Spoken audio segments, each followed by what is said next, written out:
Testing 1, 2, 3. Sound check. Testing 1, 2. Good. Testing 1, 2, 3. Principal Makati Mahadev Ki Jai. Let us all stand as we have our opening Maharaj.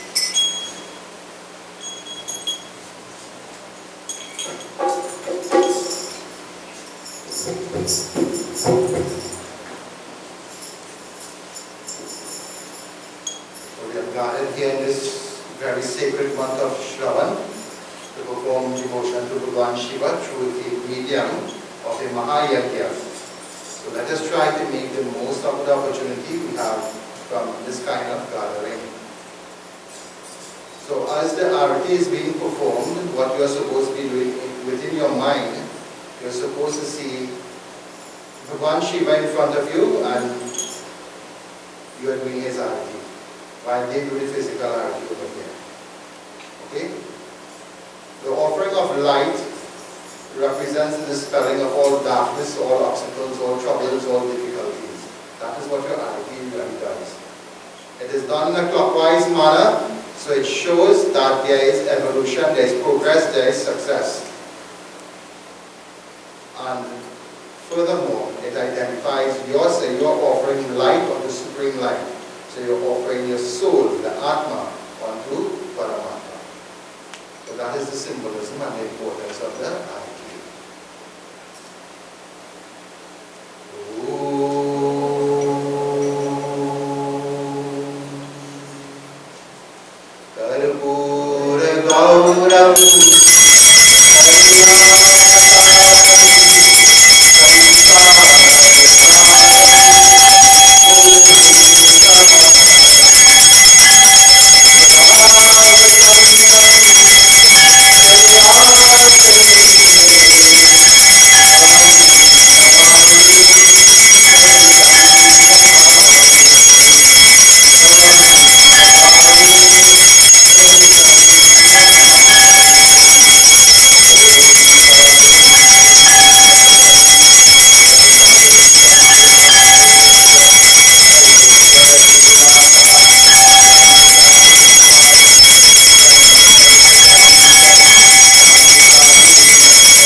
May I, on behalf of the management of this, the Shri Parameshwari Durga Devi Ashram Incorporated, on behalf of myself and my family, extend a most cordial welcome to all of you to this, the first night of 7 nights of Shiv Puran Yagya that is taking place in this auspicious month of the month of Shravan, which you all know by now is very dear to Bhagwan Shiva. And throughout the 7 nights, you will be getting to know Bhagwan Shiva a little bit, as well as aspects of his worship and the importance of certain types of worship to Bhagwan Shiva during this period of time. So before we go into tonight's discourse, just let me remind you of some of our safety protocols. Should there be an emergency, everybody will be asked to gather in front of the gate. Alright, so you exit through this door, not the back door, and you go this way out in front by the gate. Alright? At no point in time, once you are seated in this building, you have to have anything on in your foot, that is, no slippers, no shoes. You can come in with your socks. I know some people, they are not too tolerant of the cold. The socks is okay, but the shoes and the slippers and things, they have to stay on the outside. If you know, because of the temperature we have the place, no, we can't please everybody.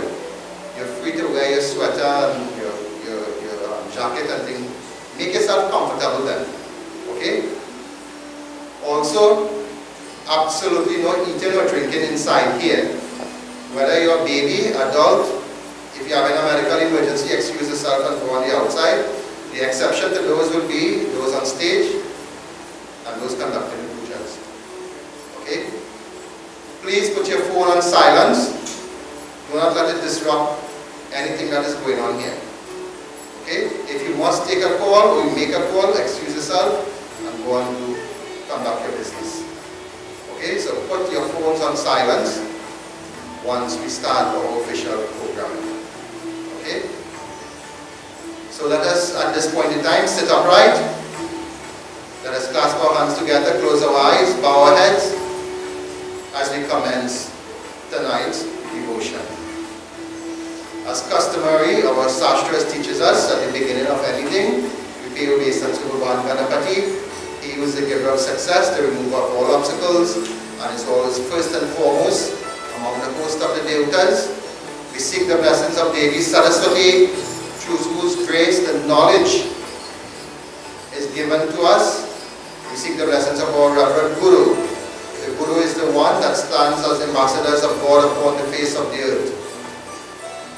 And then we seek the blessings of Bhagwan Shiva, the presiding deity of this Yagya.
कामरतन सिद्धके ओम प्रथमं वक्रतुंड च एकदन्तं द्वितीयकं तृतीयं कृष्णपिङ्गाक्ष राजारतं चतुर्कं लंबोदरं पंचमं च षष्ठं विकटमेव च सप्तमं विघ्नराजं च धूम्रवर्णं ततष्टकं नवमं बालचन्द्रतु दशमं तु विनायकम् एकदशुरगन्ता द्वादशतु गजाननम् ओम श्रीं ह्रीं क्लीं गणेश्वराय ब्रह्मरूपाय चारवे सर्वसिद्धि प्रदेशाय विघ्नेश्वराय नमो नमः। ओम गं गणपतये नमः। सरस्वती महाभागे विद्याकमल विरोचनी विद्यारूपे विशालक्षे विद्यादेहि नमोस्तुते। गुरुर्ब्रह्मा गुरुर्विष्णु गुरुर्देवो महेश्वर गुरुर्साक्षात् परं ब्रह्मा तस्मै श्री गुरवे नमः। ओम नमः शिवाय। नागेन्द्रहाराय त्रिलोचनाय भस्मांगराय महेश्वराय नित्याय शुद्धाय दिगंबराय तस्मै मकाय नमः शिवाय। मंदाकिनी सलिलचंदरचर्चिताय नंदीश्वर प्रमाद महेश्वराय मंदार पुष्प बहुसुपूजिताय तस्मै मकाय नमः शिवाय। शिवाय गौरी वरावृंदाय सूर्याय दक्षाय द्रवनाक्षराय श्रीनीलकंठाय वृषभध्वजाय तस्मै शिखाय नमः शिवाय। वशिष्ठकुम्भौत भवगौतमाय मुनि इंद्रदेवर चिकशेखराय वैश्वाचल लोचनाय दिगंबराय तस्मै यकाय नमः शिवाय। पंचाक्षरमिदं पुण्यं यः पठे समन्वितौ शिवलोकावाप्नोति शिवेन सह मोदते। ओम त्र्यंबकं यजामहे सुगंधिं पुष्टिवर्धनम् उर्वारुकमेव वन्दना मृत्युर्मोक्षे अमामृतात्। ओम नमः शिवाय। ओम नमः शिवाय। हरि ओम नमः शिवाय। प्रेम से बोलो मापति महादेव की जय।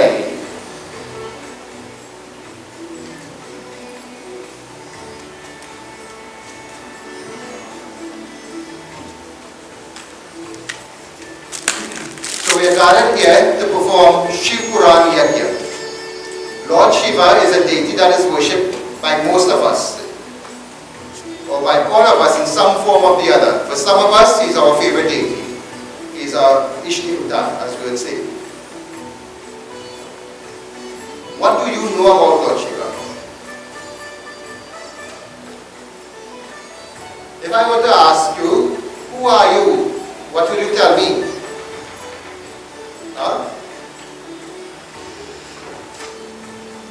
If I ask you, who are you, what will you tell me?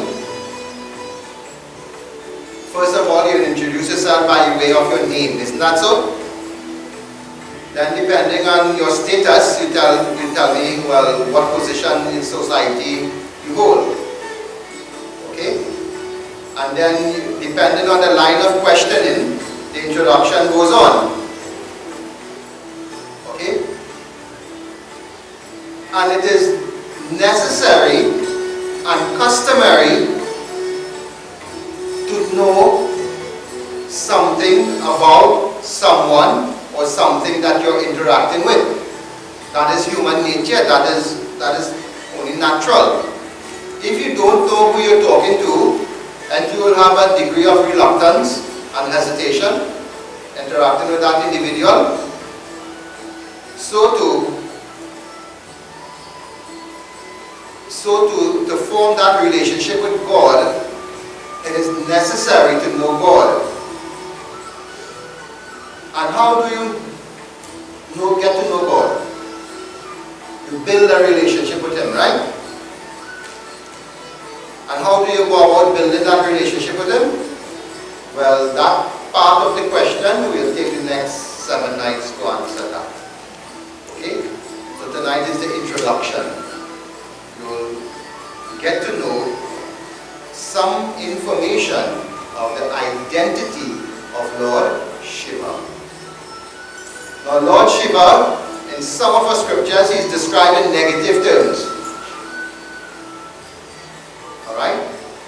And in other parts of the scriptures, He is the Supreme Lord of Gods. Why the contradiction?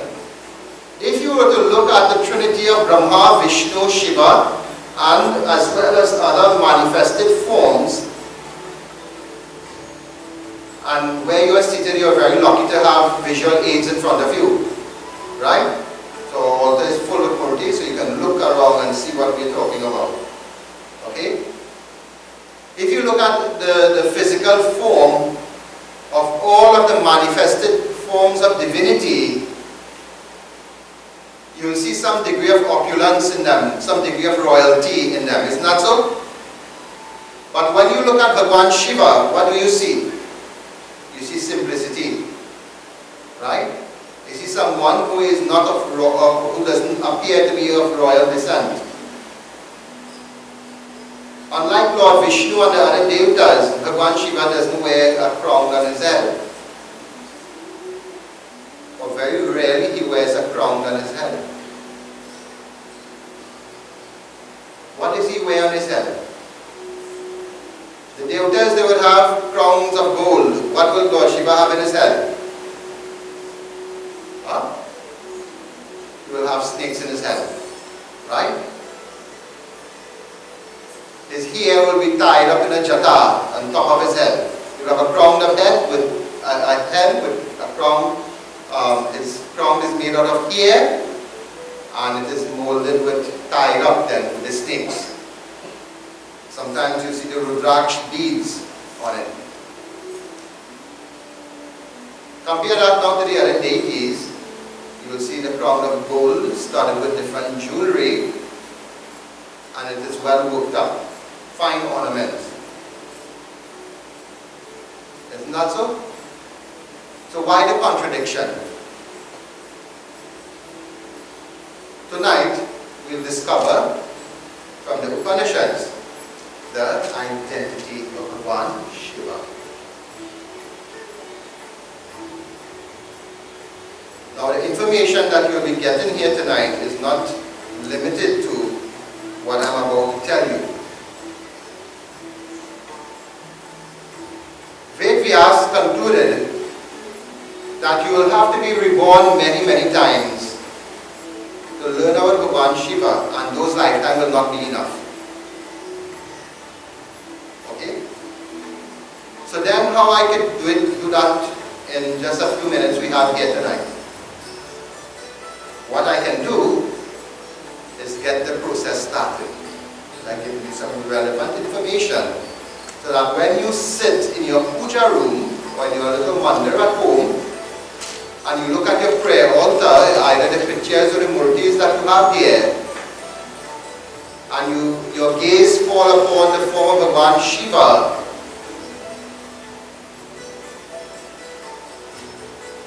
you will be able to appreciate the majesty of that form that you are seeing in front of you. You will be able to understand the attributes, and that is one way of getting to know somebody. And And the more you get to know somebody, the better you understand them, and the more you appreciate them, and the better your relationship comes with them. Isn't that so? Until it comes to a point in time where you are so comfortable with the person, the relation starts to get a little more closer, so you may consider the person to be a friend. Depending on the status, the person might be like a mother figure to you, or a father figure to you, the person might be like a friend to you, and so on. Right? A variety of relationships there. So some of us will worship God as mother, as father. Some of us will worship God as friend. Some of us will worship Him as a mentor, as a guru. Some of us will just see God as our own self. But regardless of what relationship you form with one, it is necessary to know or to have some idea about that being you are going to forge that relationship with. Just out of curiosity, let me see how many of you, Lord Shiva is your main deity at your home. Show I hand. Right, so a lot of, Lord Shiva is one of the most worshipped deity in the Hindu world. Not only here in Trinidad, but in the Hindu world, he is one of the most worshipped deity. Okay? So the majority of you, at some point in time, you will be doing some kind of devotion, either personally or collectively as a family group, to Bhagwan Shiva. Isn't that so? So you will have your annual pujas, or you will have your monthly offerings, or your weekly offerings, or your daily devotion. Okay? And in order to appreciate what you're doing, you have to understand. You have to get to know. So tonight, let us see what our scriptures has to say about Bhagwan Shiva. So here in the Upanishad, the inquiry, someone is inquiring, tell me about Bhagwan Shiva. This being that carries the name Shiva. What is the meaning of the word Shiva? You know, all of you, your name means something, huh? Right? When you were born, certain energies were released at the time of your birth. Alright? And in Parasar Horasashra tell you, based on those energies, it is either positive or negative. And those positive or negative energy is as a result of your own karmas that you come into the world with. Vedic astrology allows us to analyze information, and your Rasi name is determined by those energies. Right? So that sound vibration is called a charan. And each charan forms the root or the beach of your Rasi name. Okay? So if your Rasi name is properly determined according to Vedic astrology, it always matches that which happens in the Akash at the time of your birth. Okay? And that is how your name is given to your Rasi name, not your calling name. Your calling name is according to the fancy of your parents. Okay? If they want a star boy, they'll give him some popular name, or a star girl, some fancy name and all. But sometimes they give them some nice name and they live in opposite to the name. You know what kind of name is that? So, when you're doing puja and want to tell you take your name, that is your first identity you're introducing there. Right? Because apart from just taking it when you name, when you're doing the puja, that name is first called out, or supposed to be first called out, when you're doing your 12 days ceremony. 12 days after baby born, part of this 12 day ceremony is the father supposed to take the child, go out in the sunlight and call the child's name. And there is where the devotees will give the blessing and acknowledge that child is known on this earth by this particular name. Alright? And the name that he calls is not the name they put in the birth paper or the name the parents give them. It is the Rasi name. That is why when we do puja, you can take that name and Pundit is doing the sankalp and so on. Right? So if Bhagwan Shiva didn't have a name, can you meditate on him or can you chant a mantra? So it's how important your name is. Huh? So that is why I'm telling you. And that is why parents, when you know, or those individuals who haven't had children and they get, when you give your children and give them sensible name. You give them stupid name and that's why some of us come out dotish. Because when you call somebody by their name, according to Vedic astrology, you generate an energy, a certain energy with that individual. Right?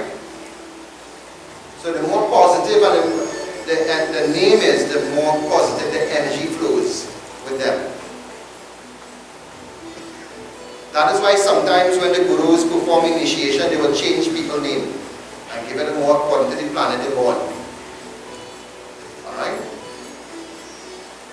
So here, Bhagwan Shiva is, Devi is being asked, tell me about this being that is known by the name of Shiva. Who is this Shiva? What is his role and function in the Trinity? Give me his identity. What is the power of Bhagwan Shiva? So these are the line of questioning. So let us hear what Vedyas is telling us. Om Namah Shivaya. Om Namah Shivaya. Om Namah Shivaya.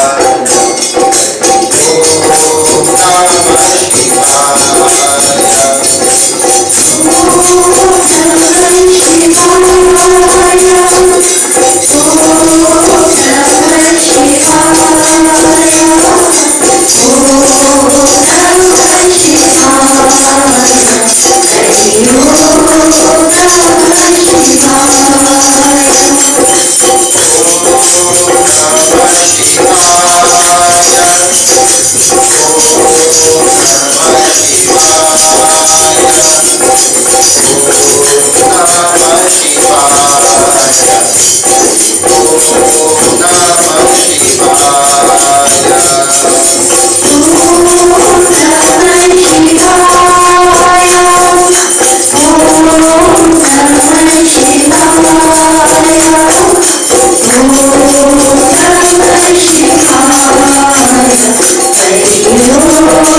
Nityan dhyayanti, dhyanam, the yogis meditate, dhyayanti yogina. And that fulfills all their desire. Kamada moksharam, and gives them liberation. Omkaraya namo namah. So Bhagavan Shiva, he is the form of the Param Brahm. But Brahman is something very abstract. Very few of us can conceptualize what Brahman is. So Bhagavan, from time to time, that which has no form and no attribute, that which is abstract, takes form. Now we as humans, we tend to interact better with things just like us. Isn't that so? So that is like a child going to school. So when a child is in primary school and he enters into first year, second year, when the teacher is trying to teach concepts, like what, for example, doing a math lesson, teaching him for 1, 2, 3, 4, what these numbers mean and their value, the teachers will use very tactile objects, like marbles and crown corks and whatever, what all of us use in holidays, right? So these tactile objects, the child can hold it, he can feel it. So what the child will do, the teacher will now demonstrate. If you want to teach the concept of two, the teacher will assemble two together, two of those objects together, and the child will be made to do the same until he has that concept built into his mind. When these objects, you put them side by side, the value equates to 2. When the child moves to a higher standard now, the teacher just has to write. We're still into the physical forms now. The teacher has to write on the blackboard, on the whiteboard nowadays, the figure 2. And depending on the intelligence of the development, you may even draw objects to symbolize what that value of 2 means. And this is how we progress in our spiritual life. And then the child will progress a little higher, to a higher standard. The teacher just has to write 2 and the child already has the concept of what the value of 2 is in their mind.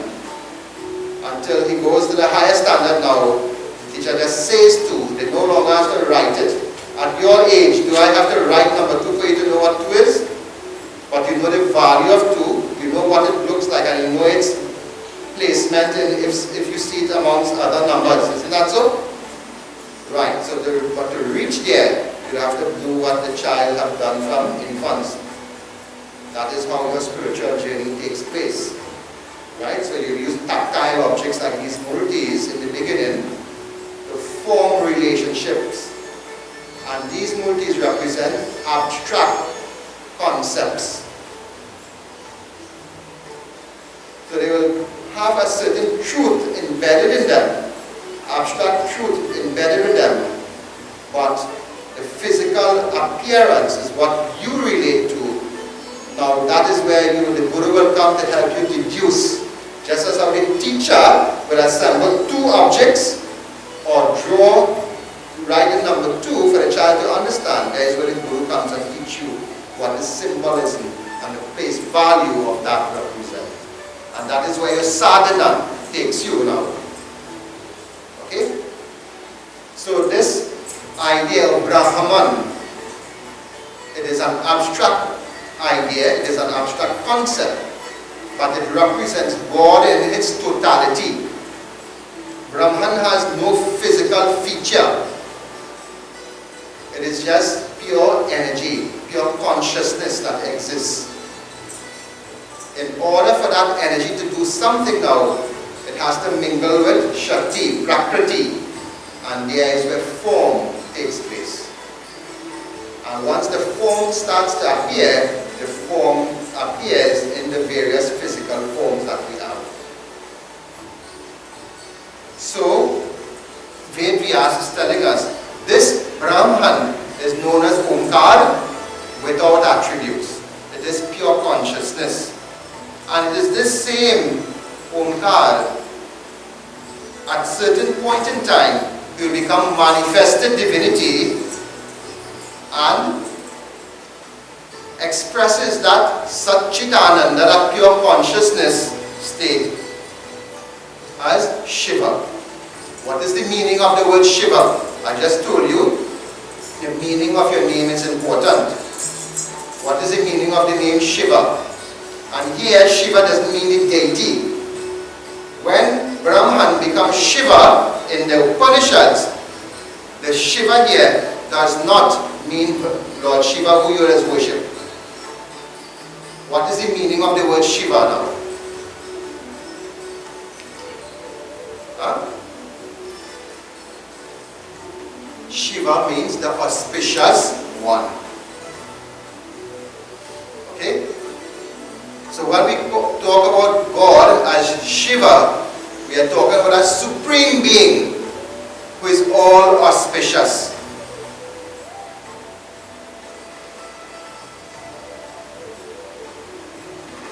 Anybody lost so far?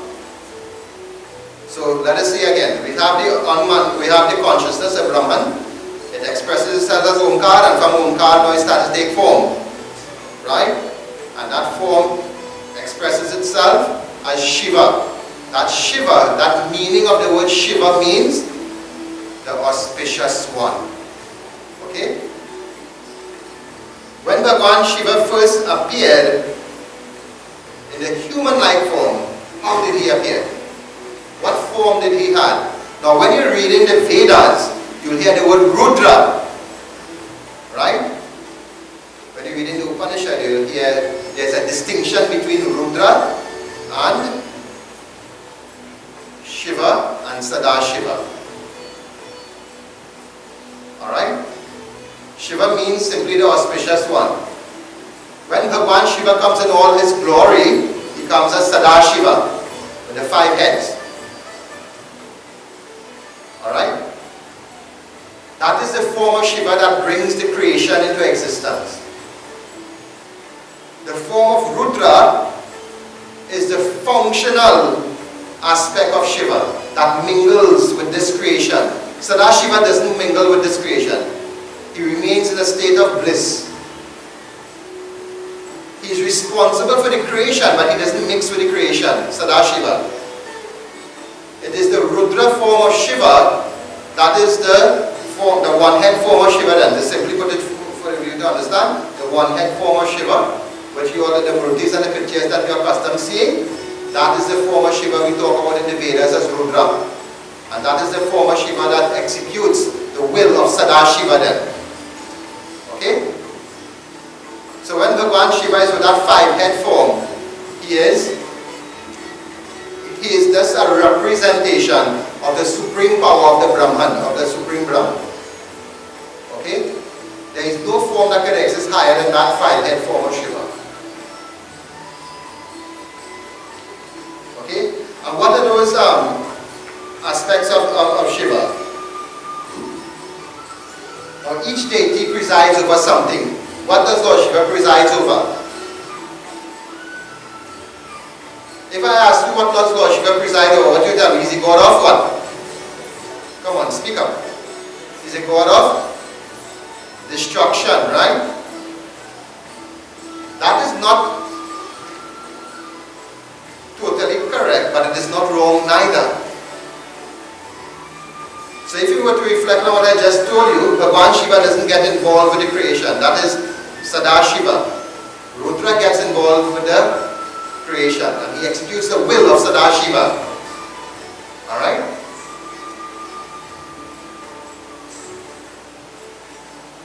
So it is that when Bhagavan Sadashiva wants to execute his destructive power, it is through the Rudra that he does it. It is more correct from a Vedantic point of view to say Shiva is the god of transformation.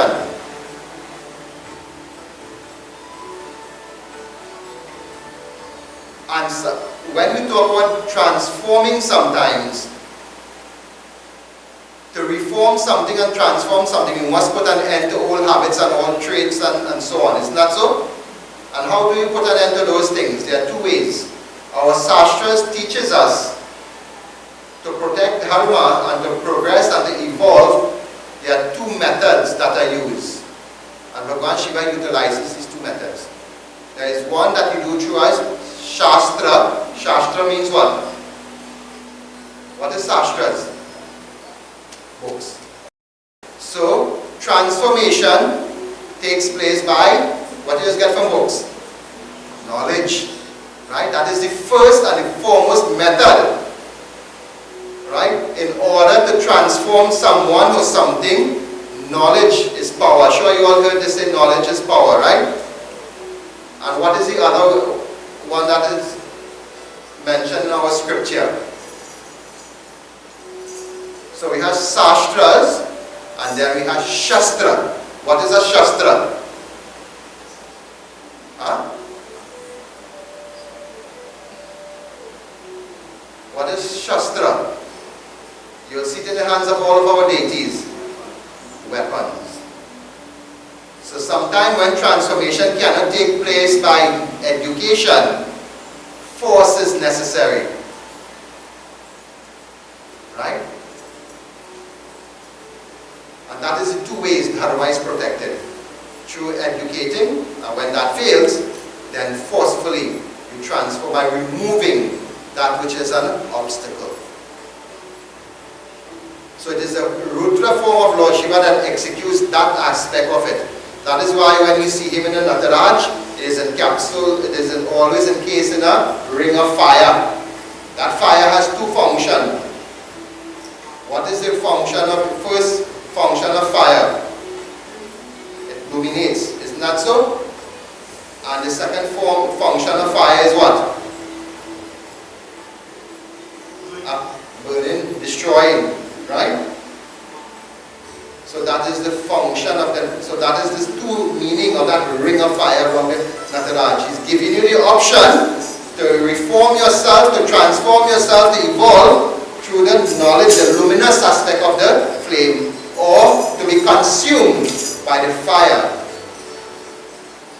And let your negativity, let your negative traits be burnt. That is why when we're doing Shiva Arati, what is the Arati mantra for Lord Shiva? Right. Huh? Karpura Gauram. What is Karpur? Camphor. Right? Camphor Arati, as you know, is very important in certain rites and rituals. Say Karpura Gauram, Karunavataram. And there is what you're given now, the qualities of Shiva. Karpura Gauram, he whose complexion is as fair as camphor. Karuna, I offer to the Karuna avatar. Lord Shiva is described as Karuna. Who is Karuna? What is the meaning of the word Karuna? Karuna means the embodiment of mercy and compassion. Right? Salutations to Bhagwan Shiva, who is as fair as the color of camphor, who is the embodiment of compassion. Who takes sansara sadam bhujagin, who takes us across the samsara, this ocean of worldly existence. Sadava santam hridaya, with all my hridaya, all my heart, I surrender to hridaya davinde bhavam bhavani. I bow in prostration to the consort of Bhavani. Sahitam namami, with all of my well-being.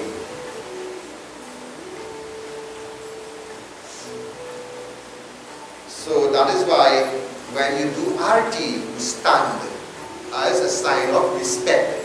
See how important that, but in this case we talk about the camp arti, but all arti carries the same symbol and same meaning. That is why when arti is taking place, you always stand. Alright? So, Bhagwan Shiva, from the unmanifested being, the first physical form that comes into existence is that form of Sadashiva. That is the five-head form of Shiva. That form of Shiva, like I tell you, that is the supreme being. Just giving you an idea of how to approach him. In that form, he is Satchitananda, completely truth, totality of truth, existence and bliss.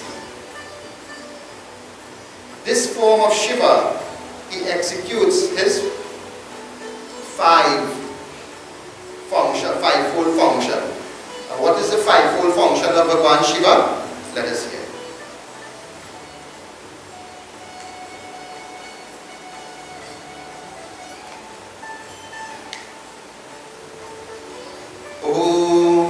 Namah Shivaya. Om Namah Shivaya. Om Namah Shivaya.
So we all know different deities have different functions. Isn't that so? So you know this, we move away from now the physical name of Bhagwan Shiva, what it means, to his physical form, going from unmanifested to manifested.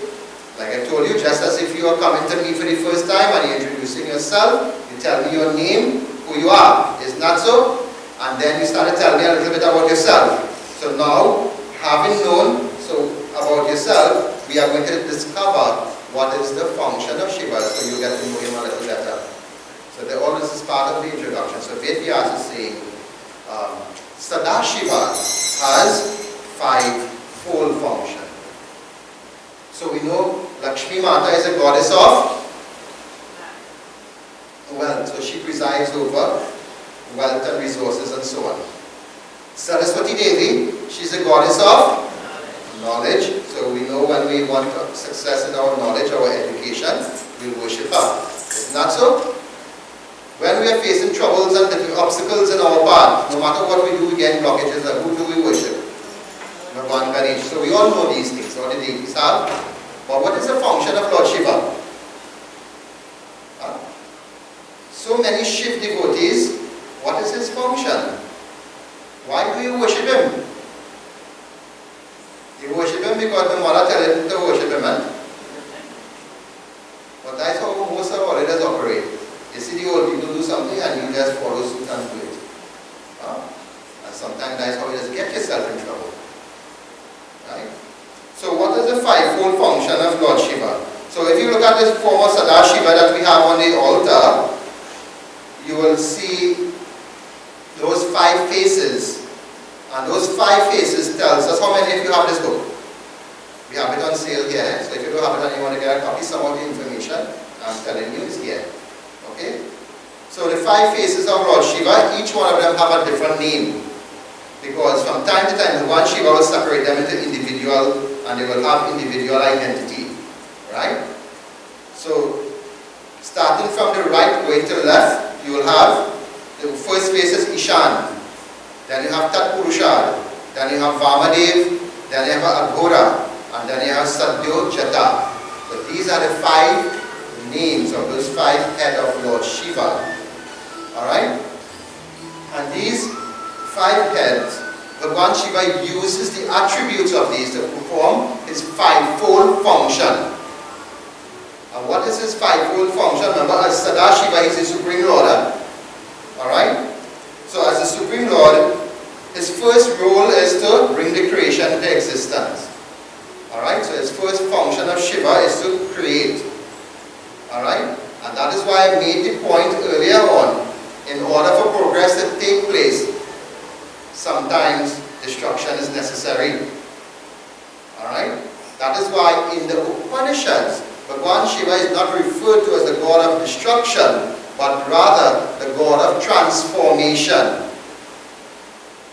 Take for example you, the individual. When you were a baby, your body and mind function in one particular way. But as you grow up and your consciousness you become more aware through your consciousness. By the time you reach teenager, your body changes, isn't that so? And then by the time you become a mature adult, your body and mind undergoes more transformation, more changes, isn't that so? Until you reach old age, you undergo even more transformation and changes. Have you, the individual, remain constant? No, the physical form, your physical form underwent transformation, it underwent change. And as part of that change is what? When you reach old age, what is the next change that will take place? Huh? Are you afraid to say that? Ram Nam Satya Hai. Right. Good. But that is part of the transforming process. You see, Bhagwan doesn't look at the body. What he looks at? He looks at the soul. And as for the soul to move to a higher level of existence, there are certain lessons it must learn while in this body. Every one of us here, we have certain missions to fulfill on this earth, you know. You know that? That is why they tell you from the child, sometimes the child is between 7 to 9 years old, and get the child initiated with the Guru. So the Guru could set him on the path that he was born to fulfill. Failing of which, you will have to be reborn again and again until you complete those missions, and then you get to go to a higher level of development, a different state in your life. Alright? So what you don't do in this life, you have to come back and finish it. With the guidance of the Guru, you will know what your purpose is based on the planet you are born, and what type of devotion you're supposed to be doing, what type of role you're supposed to be fulfilling in society, and so on, and you could be set on that path. That is why sometimes when children, that is advised parents, when you have children about to write exams, or not exams, when they reach like Form 2, Form 3, and time to choose subjects, get them, go by the Godfather and let the Godfather sit down and look at the horoscope properly and advise them whether they should go into business type study or science or the arts or languages or whatever. And you put them on that direction. Right? And as you all know, there are a variety of career in the scientific field, there's a variety of career in the business field, and so on. Okay? So the Guru now can guide you in a particular way in which you maximize the time you have on earth to make the most out of your life. Bhagavan Krishna says, until you don't, in Bhagavad Gita, until you don't fulfill your mission, you have to keep reborning again and again to complete what you have left out. Okay? So, one of the main functions of Bhagavan Shiva is Sadashiva. He brings the elemental forces into the Pancha Mahabhutas. What are those? The earth, air, fire, space, and so on. Right? And from these 5 basic elements, they are allowed to combine within consciousness, and different aspects of creation created beings come into existence. Okay? So the first role of Sadashiva is that of creation. But let us bring it more now to our personal level. At the cosmic level, it represents cosmic creation, right? In your life, that blessing of Lord Shiva, the creative is out to awaken the creative potential within you. Create opportunities. Alright? So you can move ahead for betterment. And by way of knowledge or by way of other opportunities that will come your way. Another role of Sadashiva is that of when something is created, it has to be sustained, maintenance. Okay? So the other head of Sadashiva deals with maintenance. So when Bhagwan now has created opportunities and ventures and so on into your life, through his power of maintenance, he sustains what he has helped you create. Now both in Sanatan Dharma as well as in other religion, they tell you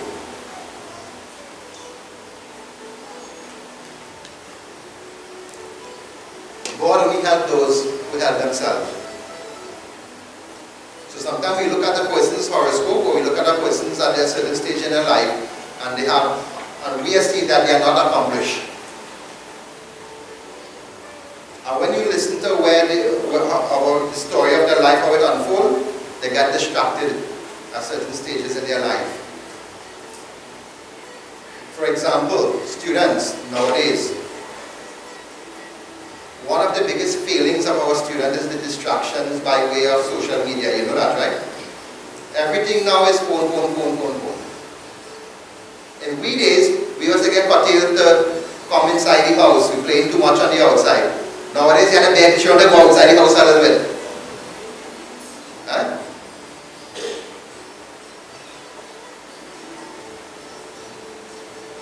And as a student, if you mess up your education, you see where your life could be problematic in the future. As an adult, one of the most common mistakes in my experience as a pundit in dealing with people is one common mistakes that mess up adult life is the choice of a wrong life partner. Some of you choose people based on wrong attributes. You get carried away sometimes with impulse. You choose the wrong spouse and your life could be a living hell, you know. You know that? Huh? What are you laughing? Like, well, I have some experience with that one. If you choose the wrong person, now your spouse can either help elevate you or bring you down. You all know that, right? This is facts of life. This is why some people are scared of marriage, because of the experience that they have with past relationships. And that is why divorce is prominent in our society, especially Western society. Because people make choices of spouse on too much of physical attributes. Sometimes when we work out the compatibility with some of these people, not their matching, but because attraction, boy looking good, girl looking good, huh? And that is what they call love. But that's what they call infatuation. You're looking good now. Try to picture, you want to know how your Dulahin is going to look 10, 20 years down the road, watch him on her. And see if you can cope with that. Same thing with the fathers and all. Look at the boy father and see how he will behave and look 20 years down the road. Huh?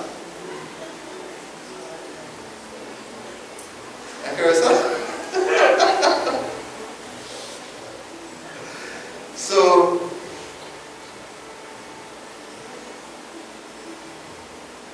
too much of our adults, they form relationships based on the wrong concept. That is why, long ago, with the arranged marriage, now I'm not advocating, and I'm not an advocate for any particular type of, the way you go about choosing a spouse is your business, right?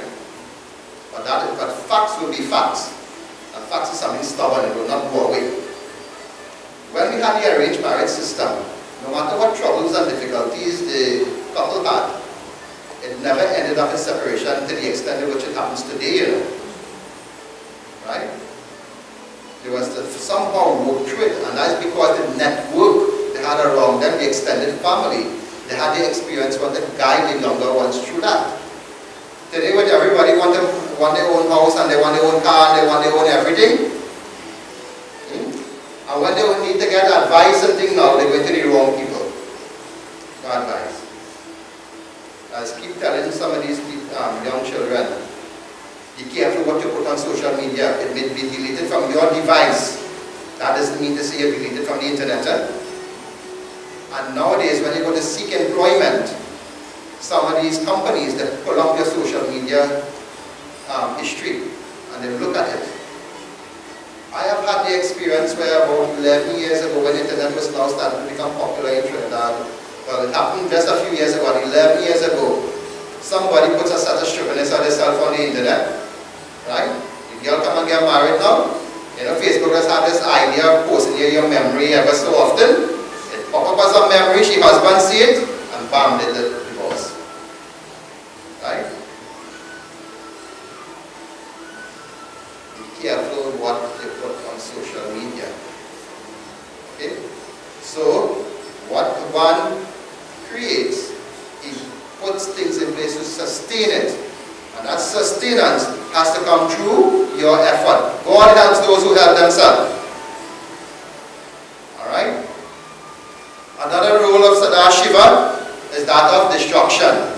So when the threats come in our life, or to threaten our existence, or the stability that He has helped us create, when those threats threaten to destabilize our health, our family life, and our social standings, through His grace, He guides you in such a way that you are protected from those negativity by removing you from a situation. That's why I just warn people when they're doing prayers. Be careful what you pray for. Right? When you do a prayer, you may be looking at it now and right now, but one takes into consideration how that is going to affect you down the road. You ever wonder why sometimes when you pray for certain things you don't get it? Or when you do get it, it's not what you thought it was? Huh? And we all have that experience. Nobody here can tell me no, because I know all the spiritual extreme matter for money. Right?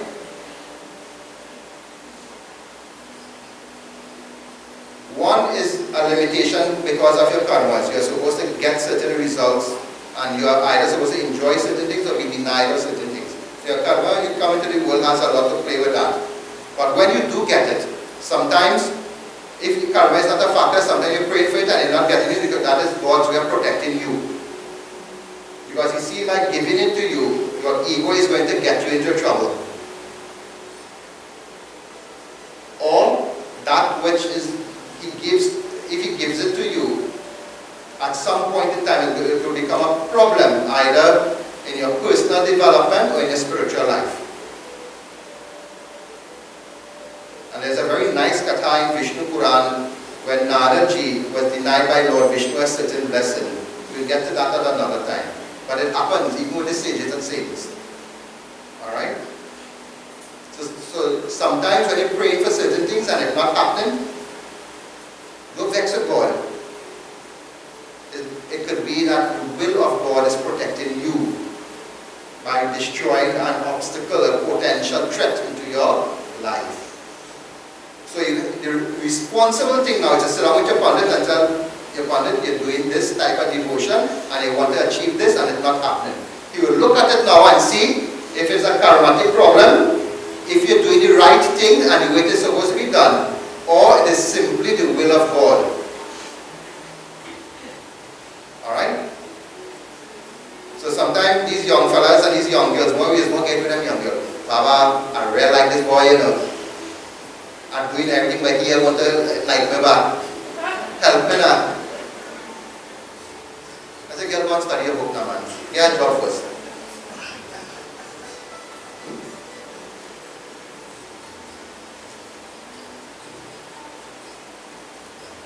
So sometimes when we are denied things that we want, and this is where again the Upanishads goes in, needs and wants are different. God doesn't take into consideration what you want. He gives you what you need. Alright? So the other function of Sadashiva, so we have creation, we have maintenance, and we have destruction.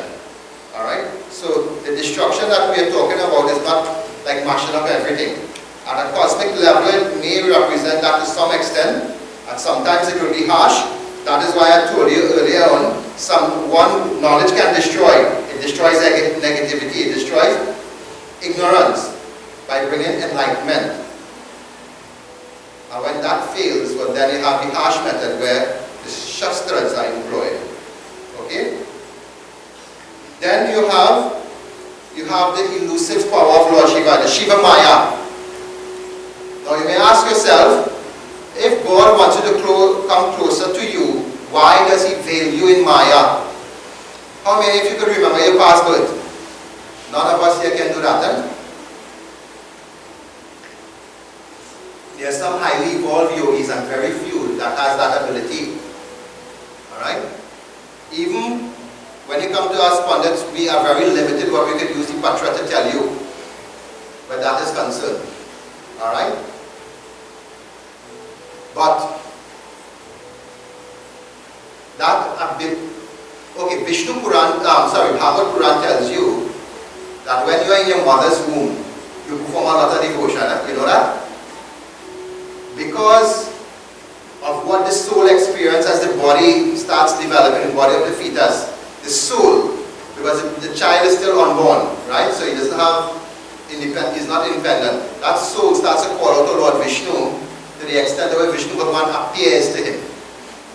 And at that state, he's not born yet. So he has the knowledge of all of his previous births. And he makes a promise that once I'm born into the world, I'll perform your devotion. But what happens? With the first breath of air, Maya takes over and you forget. Right? So, all of us, when we were in our mother's womb, we experienced that. We all went. Bhagavad Puran tells us that is something all souls go through in the womb of their mothers. Okay? This delusion, this elusive power of Bhagavan Shiva is there to help us evolve. For example, let us say you're going through a trauma in life and you find this more with mental health patients, more people with suffering with anxiety and depression. If you keep holding on to your past, can you move on and live in the present? Well, are you giving yourself time to heal? Take for example, somebody who, okay, the most common one is have a lot of issues with, when I say issues, a lot of people come in with is untimely death, or healthy people who pass away suddenly. Alright? And sometimes the living relative get in trouble to cope with the loss of that loved one. To the extent to which they become depressed, to the extent to which they have to depend on medication to live. If you don't get a proper intervention, what's going to happen to such an individual? They will become suicidal. They will always be living in the past. They will not be able to even enjoy the present moment. You can bring the best of everything in front of them, but if your mind is not receptive, if you are depressed, you are not going to enjoy the opulence. You could be living among luxury and plenty, but if you're depressed, that's going to do anything for you? No. So even the psychologists will tell you, forget your past. Live in the present. Move on from the past. Now it is easy to say, but then for some people it's difficult. Why? Because of attachment. Because of how much attached to someone or something. Not only people, you know. I know people who lost, let me say, like they lost cars, they lost animals, they lost, I say animals, talking about pets and so on. And they're going to serious depression, to which they have to go to doctors and so on for it. Now, nobody say you wouldn't feel good when you lost something, especially when you sacrifice a lot for it, or something someone you love very much. That is part of human nature. But if years go by and you keep getting worse and worse in the depression, that is going to consume you. That person dead and move on already. You have to live your life in this world. They don't want where they have to go. So that delusional power of Lord Shiva, he veils the soul so the soul can focus on their duties they have to perform in this life. So think about it. Let me say, in your last life you was a murderer. And you are reborn in this life to live a life in a certain way. And the trauma of that, or the experience of being a murderer in your past life, and that will interfere with you in this present life. Isn't that so? How many of you have the experience, past experience interferes with your present day living?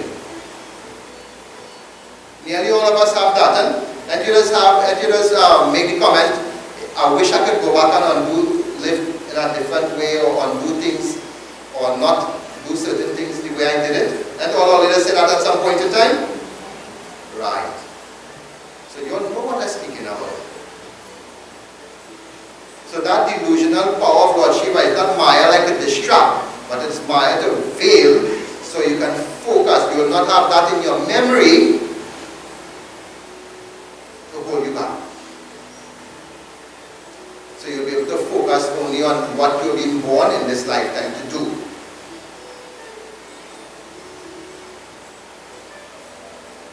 So that is one reason why God doesn't give us detailed knowledge of our birth from past life. Now, not that He is holding it back permanently, but you have to reach a certain level of spiritual development where He is certain that when you become that type of yogi, it will not interfere with your development. Alright? But while all of us are in the infant stage, He veils our memory so that we can focus only on what we have to focus, one concept at a time, one lifetime at a time. Alright? And then the final function of Sadashiva is that of granting moksha. That is where the hand is up, where it's given anugraha. Alright? Moksha means final liberation. In the material world, the word moksha can also mean that you have achieved success in your career, you have achieved success in your family life, or there is nothing more for you to achieve at all. You have lived a very fruitful and progressive life. Moksha at the higher level means that when you die, you will no longer reborn in any form or any species. You are now one with Bhagwan. So when you look at our murtis, when you look at Sadashiva, this is when we talk about Bhagwan Shiva, so you learn the name of the Supreme Brahman, alright? And you have seen how unmanifested become manifested. And when that first manifested form it was given the name Shiva, not the deity, but meaning that form of auspiciousness. It is so auspicious that they call it Shiva. And then that Shiva now becomes Sadashiva. And later on, in tomorrow's night Katha, you'll see where that Sadashiva starts to direct the Leela in different ways. So from Sadashiva you have the one-head Shiva, which most of you will worship. Alright, and that Shiva now will get involved in the creation, as Rudra will get involved in the creation. So Sadashiva is the physical appearance of the Supreme Brahman in physical form. Any questions before I move on? Alright, so when you see this form of Lord Shiva, it is Shiva in the highest form. Alright? When you see Shiva with the one head, like what we are accustomed seeing in our pictures and murtis at most of our homes, that is Shiva that mingles in the world with us. It is the same one Shiva, but in a different functional capacity then. Okay? So tomorrow night now, we will look at an avatar of Lord Shiva that came at the very beginning of creation. We will look at the appearance.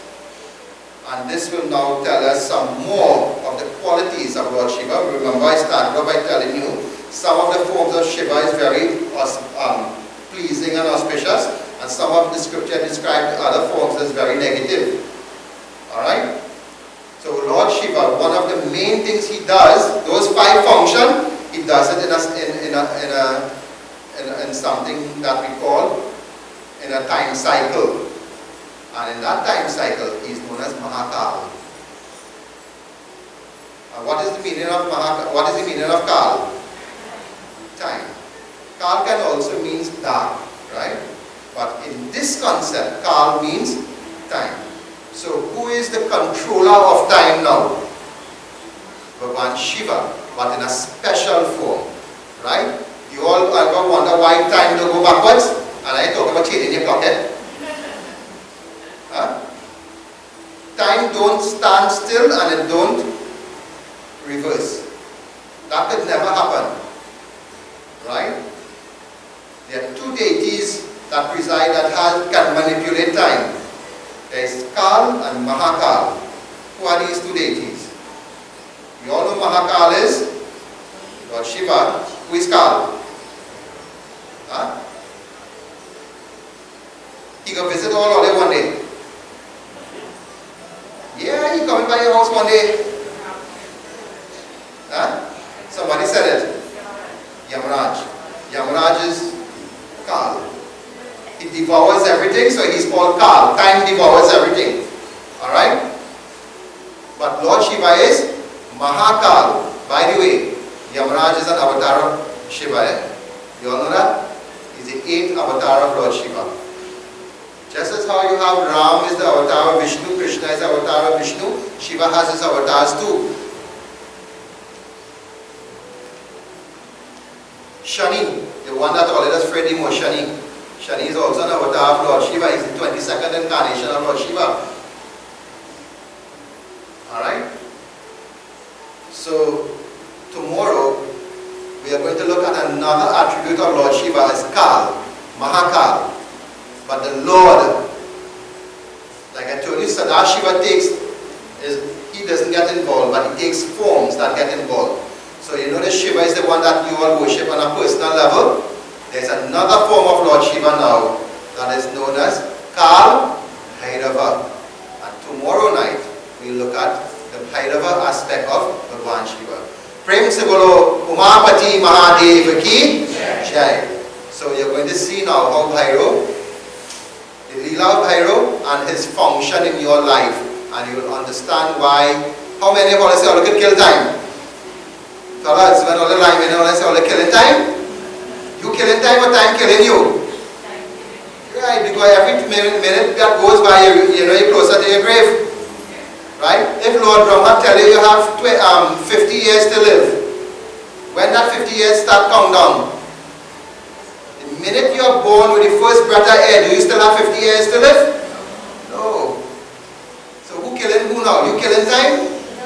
And why it is in our Upanishad said never waste time. Time that goes by, you will never get it back. That is the function of Kal Bhairava. Right? So tomorrow we look at Bhairava Baba and his leelas. How he came into existence and the function that he performs in our daily life. Prem se bolo Mahapati Mahadev ki Jai. So at this point in time we'll have our concluding Havan. While that is taking place, we have appropriate bhajan.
Shiva Shiva Shambhu Bam Bam Bam Bolo Shiva Shiva Shambhu Bam Bam Bam बोलो शिव शिव शंभो बम बम बम, बोलो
शिव शिव शंभो बम बम बम।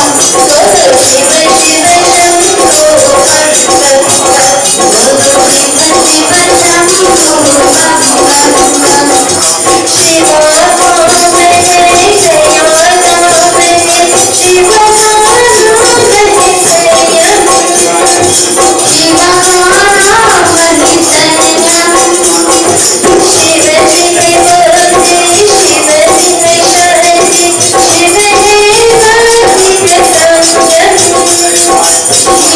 बोले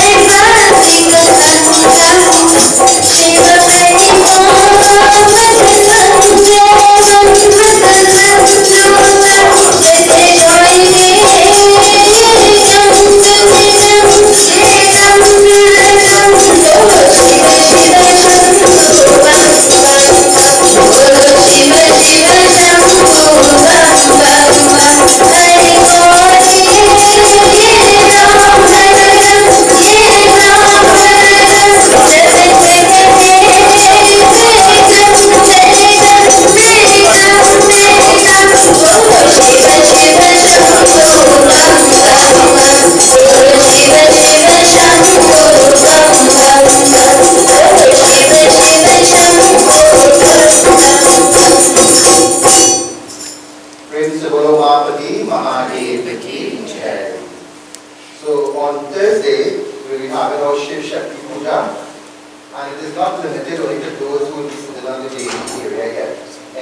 Ram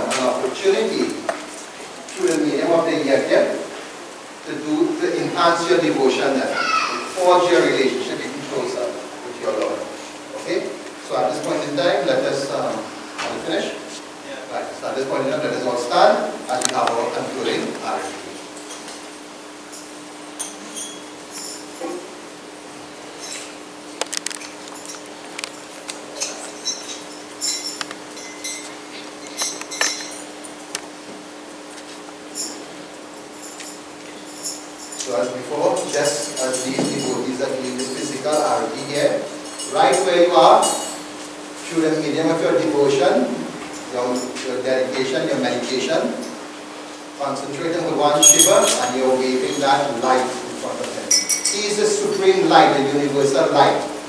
You are the individual light, so you're merging yourself into him. You're absorbing his identity. And when God becomes your identity, there have no karmas, no troubles, no difficulties can interfere with you. Because then you and God become one and the same. Okay? So that is, again, the meaning of the arati.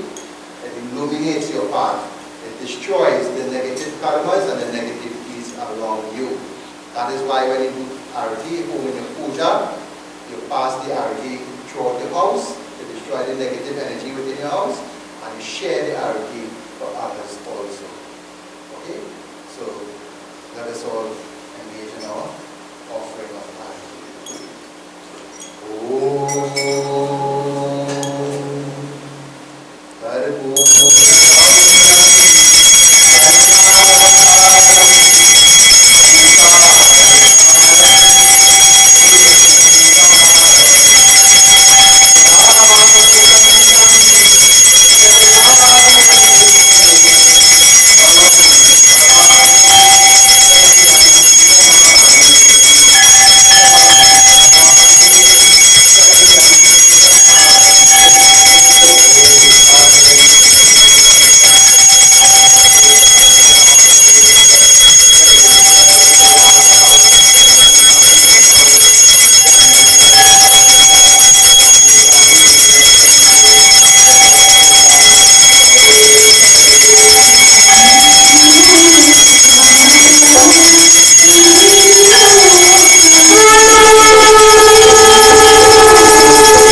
Thank you.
As loud as you can, from the very top of your voices, let us proclaim victory for our way of life. Let us establish firmly and confidently our presence and identity, and for noble religion, for the love of our religion, Sanatana Dharma. Prem se bolo Gajanana Swami ki, Umapati Mahadev ki, Pawan Putra Hanuman ki, Adi Shakti Durga Mata ki, Shri Sadgurunath Maharaj ki, Shri Satya Narayan Swami ki, Prem se bolo Shri Satya Sanatan Dharma ki, Jai Jai Sitaram. Take the seats. Remain seated right where you are. Our will pass around. After which, you make your way to the back, where you will have your prasad and your meals and so on in the back over there. When you're leaving, be safe when you're leaving. Return tomorrow, where we'll continue with this puja and discourses and so on. And do invite your friends, your family, or relatives. Take the opportunity and the invitation to come and do your Shiv Shakti puja on Thursday.